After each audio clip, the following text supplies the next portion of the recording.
working group has been coordinating on the development of global standards and guidance and looking at UV device performance and efficacy. And some of those standards are now actually under development as a result of these collaborations.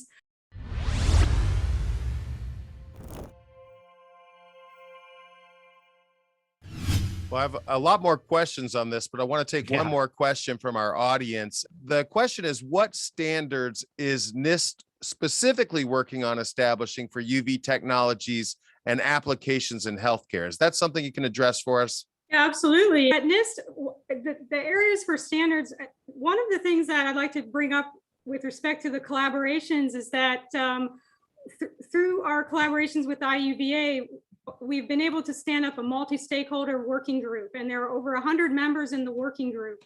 And that working group has been coordinating on the development of global standards and guidance and looking at UV device performance and efficacy. And some of those standards are now actually under development as a result of these collaborations between IUVA and the Illuminating Engineering Society, looking at fluence and dose response behaviors, as well as irradiance measurements, and also how those are related to how a standard could be developed in those areas for fluence and response. And it's really been established a great collaboration that those types of things can come together, because it's really no secret that the commercial industry is often well ahead of the government when establishing industry best practices and standards just through self-assembly approaches.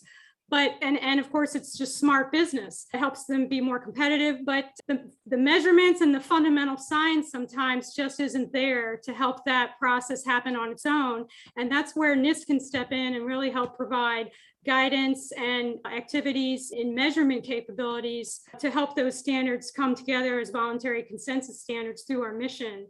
And practices such as sharing data and collaborating with research agencies like us and academia really go a long ways toward helping to improve the environmental safety conditions for best practices, for example, or toward establishing formal technical standards for infection control and prevention.